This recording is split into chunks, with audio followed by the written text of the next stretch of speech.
Hola a todos. En el día de hoy vamos a hablar de las consecuencias que trajo las discordias, estos divisiones ideológicas entre el Partido Liberal y el Partido Conservador. Este espacio de la historia al que se le llama bipartidismo y que al final lo que deja es una serie de conflictos que hasta el sol de hoy se ven reflejados en nuestra estructura de sociedad a nivel político y económico también. Mm, Cuando hablamos de la violencia y el inicio del conflicto armado en Colombia, debemos tener en cuenta que es el periodo en que los miembros del Partido Liberal y Conservador se enfrentan mediante las armas entre los años 1946 y 1964 aproximadamente. Acerca de este proceso histórico, los investigadores han desarrollado diferentes versiones en cuanto a lo que es la estructura y el porqué de estos conflictos.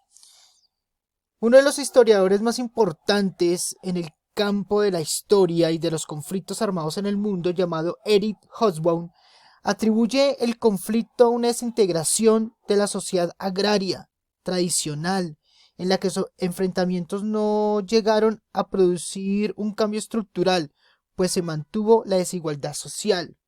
Es un punto de vista que refleja muy bien lo que ha sucedido en las zonas rurales, que en busca de querer mejorar las condiciones sociales, de trabajo, de la parte agrícola también de los campesinos no se logró y que lo que se hizo fue agudizar más esta brecha social, de esta desigualdad que hasta el momento nos acompaña en Colombia. Para ya ingresar de lleno en el tema, es importante analizar qué es lo que vamos a hacer en este momento, analizar, contar, conocer quiénes fueron los pájaros, las guerrillas y los bandoleros, estos primeros grupos de autodefensas que nacen en el campo. Vamos a mirar de qué se trata. Vamos a hacer una explicación acerca de los bandoleros en Colombia a través de los chulavitas. Veamos.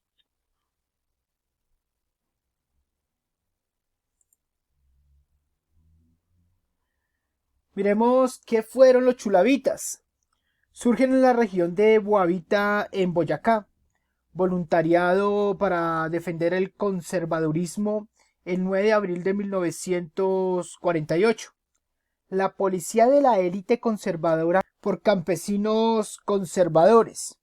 Entonces, el 9 de abril de 1948 surge esta revuelta después del asesinato de Jorge Eliezer Gaitán. Surge esta revuelta donde pues los liberales inician una persecución a gran escala de lo que fue el Partido Conservador, a perseguir a los miembros conservadores, no solo en Bogotá, sino en las zonas rurales. Apenas se supo la noticia, pues los conservadores empezaron a no a esconderse, sino más bien a organizarse para defenderse, ya que los liberales estaban buscándolos, no había, digamos que no había un espacio para el diálogo y de alguna manera llegar a contemplaciones mediante la solución de la palabra. Entonces, todo lo que sucedía en el campo después del Bogotazo fue un caos, fue violencia, fue muerte, fue tortura. Ahí es donde pues inicia este proceso de los chulavitas.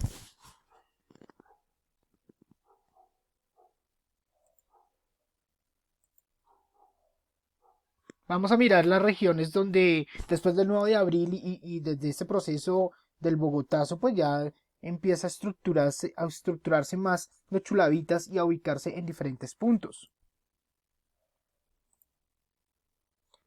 Aquí vemos el mapa de Colombia, dividido en lo que son los departamentos conservadores, los departamentos liberales. Vemos aquí un espacio también en rojo, en medio de todo este espacio conservador. Vemos por acá algunos territorios de Boyacá en que en su momento les bautizaron con el nombre de repúblicas independientes. Digamos que no existía una ley externa que los pudiera tocar porque estaban tan bien organizados y tan bien armados que era muy difícil que la política y las normas constitucionales del momento los tocaran, o sea que se volvió unas repúblicas independientes. Recordemos que los chulavitas fueron una facción armada irregular del gobierno colombiano durante el periodo denominado como la violencia y que nacen, lo que les comentaba anteriormente, desde este 9 de abril, donde los miembros del Partido Conservador se querían defender. Tenían funciones de policía secreta y de agentes del terror al servicio del Partido Conservador, y el gobierno de turno les prestaba ayuda y financiación.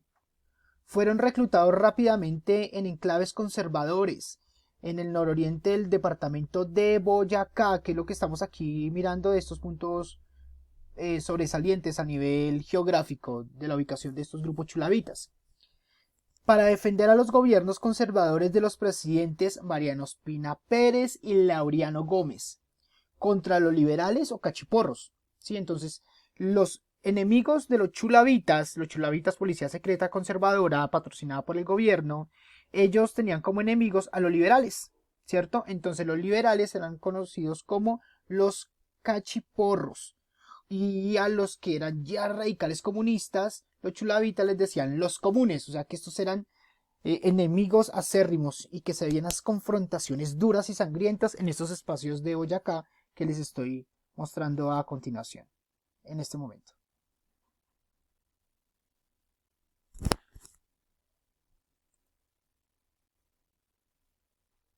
¿Cuándo y dónde funcionan?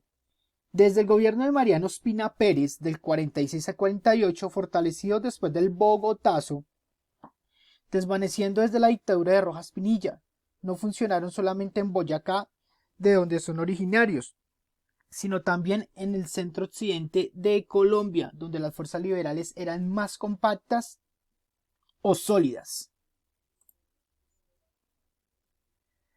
Hasta ese lugar llegó un camión de la policía chulavita de Tunja, que fue recibido a bala por parte de los rojos, dejando un saldo de 9 uniformados muertos y varios liberales heridos. Este fue el fragmento de una de las noticias en el momento de diario El Espectador.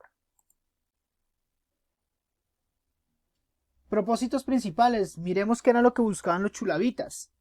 Desde su llegada justo después del asesinato de Gaitán, se encargan de restablecer el orden en Bogotá y aterrorizar a los oponentes del Partido Conservador. Usaron los medios de la violencia radical y pública para así llevar sus métodos a una escala más nacional y visible menos local. También sirvieron como policía represiva, politizada, durante todo el periodo de la violencia. O sea que este es el primer caso de paramilitarismo en la historia de Colombia y que tiene unas características muy similares a otros contextos históricos en los que hemos hablado, que son mucho más recientes.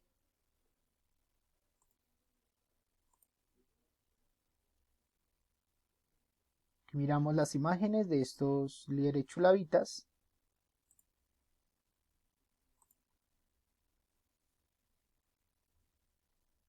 Imágenes del caudillo. Imágenes de la Bogotá destruida por el 9 de abril. Bogotazo. Características. Los chulavitas son una comunidad de labriegos de ruana y botas pantaneras, dedicados a cultivar trigo, cebada, cebollas y otros productos que venden en Bogotá.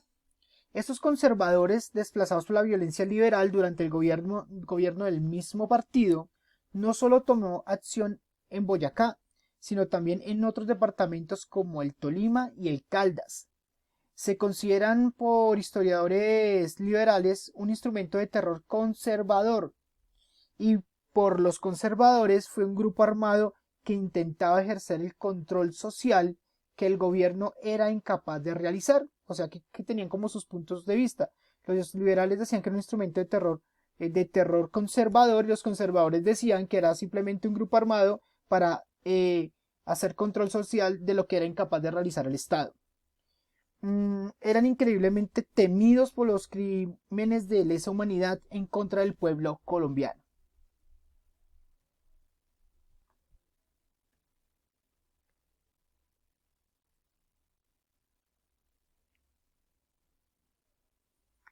¿Quiénes los apoyaban? Gobernador de Boyacá, conservador, reclutó y consolidó la policía chulavita, algunos caciques y terratenientes conservadores tanto en Tolima como en Boyacá, violencia y masacres en el Tolima desde la muerte de Gaitán al Frente Nacional.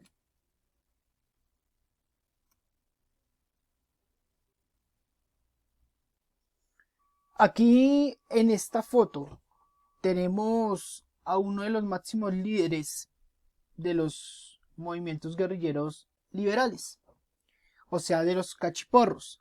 Él se llamó Guadalupe Salcedo y pasará a la historia como uno de los grandes líderes liberales de las guerrillas comunistas de los Llanos Orientales. Fue un político y comandante guerrillero colombiano, comandante de las guerrillas liberales que operaron en los Llanos Orientales desde 1949 al 53. Él fallece en Bogotá en 1957. Gran líder guerrillero del bando liberal. Aquí en la foto tenemos a Pedro Antonio Marín, alias Manuel Marulanda o Tiro Fijo. Fue un líder reconocido dentro de lo que fue la estructura de las FARC. Consecuencia: aumento en la violencia bipartidista debido a la persecución liberal que se generó por parte del gobierno conservador.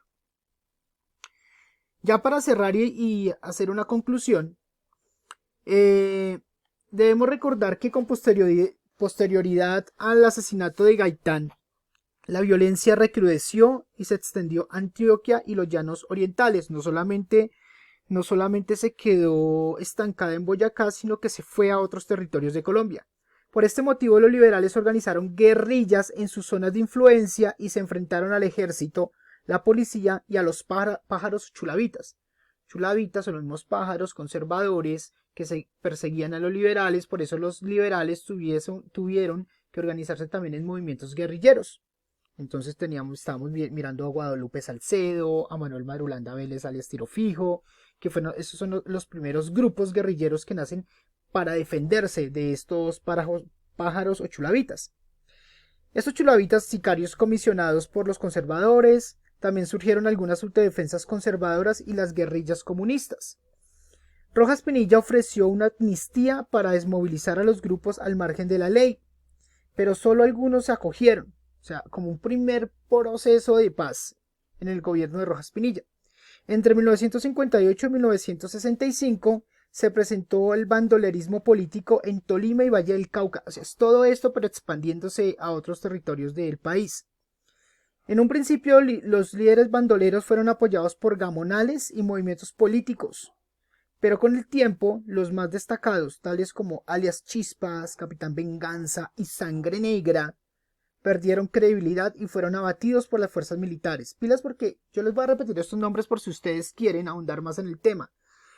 Líderes que se destacaron en estos movimientos: Chispas, Capitán Venganza y Sangre Negra, que hay unos relatos súper increíbles pero también duros de la opresión que ejerció estos líderes del momento a nivel de autodefensas, también a nivel guerrillero desde el ámbito liberal. No podemos olvidar, y ya para terminar, para no devolvernos a la diapositiva, que hay unos espacios territoriales a las cuales se les llaman repúblicas independientes, que más adelante vamos a estar profundizando en el tema y que a partir de ello también haremos un trabajo. Hasta aquí viene esta explicación interesante sobre los pájaros, las guerrillas, los chulavitas y cómo estos movimientos son los verdaderos protagonistas de este conflicto bipartidista en las zonas rurales y obviamente patrocinados por el gobierno del momento. Un abrazo para todos, espero la explicación haya sido de su agrado, que hayamos aprendido algo y nos estaremos viendo en una próxima explicación. Chao, chao.